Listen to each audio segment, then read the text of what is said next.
your thighs to keep your hips at the center. Just side bend to the right side. And then inhale, lengthen up again. And then exhale, side bend to your left. So inhale, lengthen up. So you're just moving from this part. So yung hips natin, nasa center. Lengthen up again. Side bend again. So continue. 5 more.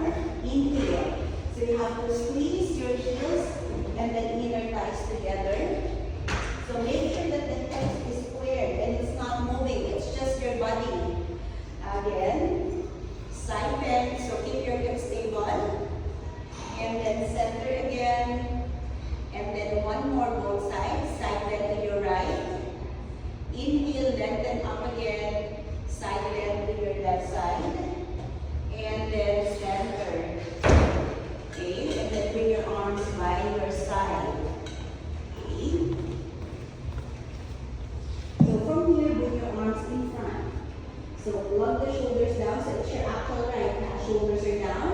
So tingin muna sa akin kung paano. It's your actual right. Just bend the arms. Tingin lang po muna. And then you will extend. And then circle it up. And then back to center. Tingin po muna. So bend your left. And then you extend. And then circle. And then center. Okay? So your actual right. Bend your right arm. Tingin sa elbow. And then extend the arms. Circle it up. And then back to center. So do it to your left side. Bend. Tingin sa left elbow. Extend. Circle. And then center. So again, twist to your right side. And then circle it up. Twist to your left side. And then 2 more.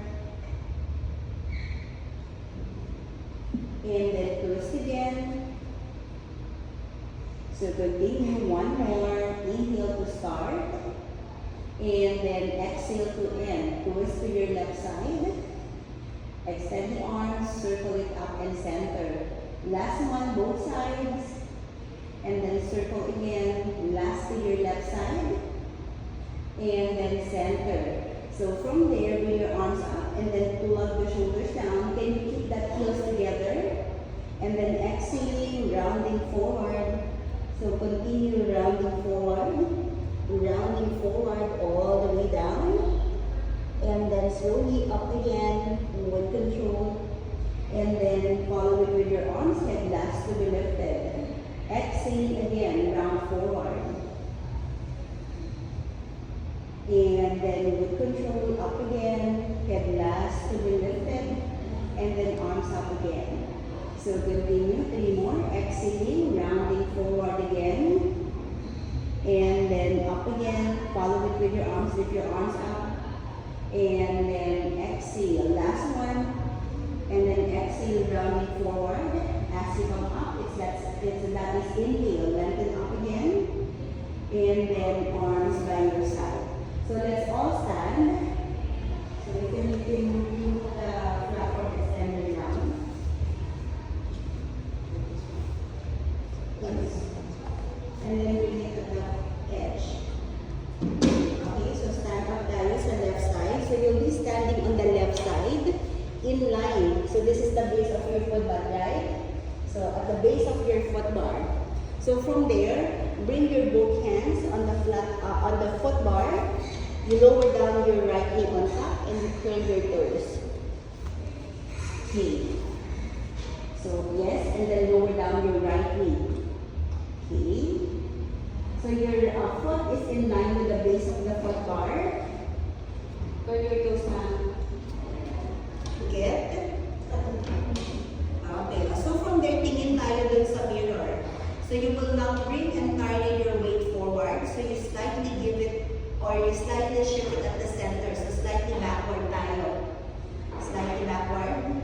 Konti pa. Now you don't move the carriage. You just bring your hips a little bit backward. Good. Okay. Curl your toes, ma'am. Curl your toes. Curl the toes. Is this your first time? No. O, dikit yung talampakan. So, dikit yung talampakan. Okay, so if you curl yung point of contact ng paa natin dun sa bed, it's the ball of your foot. Okay? It's not the toes. So try to feel kung toes ba yung nakatungkod dyan. If not, adjust nyo yung paa nyo. It should be the ball of your foot. So ito yung ball ng paa. Toes yan nakadikit. Yes. Okay? So ito yung position ma'am. It's the ball of your foot. So you move a little bit forward and then place the ball of your foot on top of the bed. Good. Okay, so from there, you will not move your front knee, which is your left leg, right? You just move your right leg. Press the carriage out, but you keep your left knee on a 90 degree. It's just one spring, ma'am. Red lang to.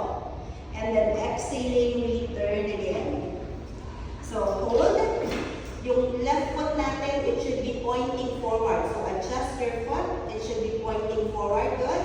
Inhale to stretch. And then hold for a second. Don't move your front knee. Keep resting yung ating left foot. Exhale, return. So you have to feel it as well on the hamstring. Inhale to stretch again. And then exhaling again, return.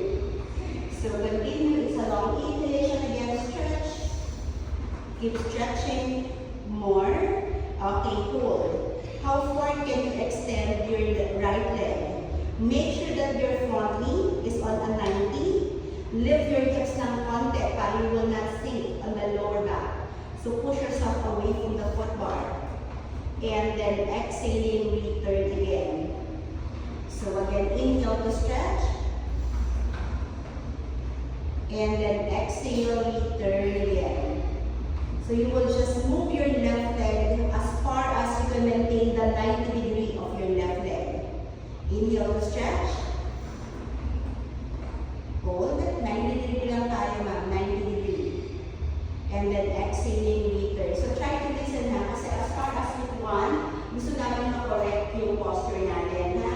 So try to listen. Inhale to stretch. And then exhaling again, return again. So continue 5 more. It's a long inhalation. So it should be at the front, inner thighs, and the hamstring. And then exhaling again, return. So continue. Last 4. Inhale to stretch. And then exhaling again, return. And then 3. It's a long inhalation as you stretch. And it's an exhale as you return. And then continue last 2, inhale to stretch.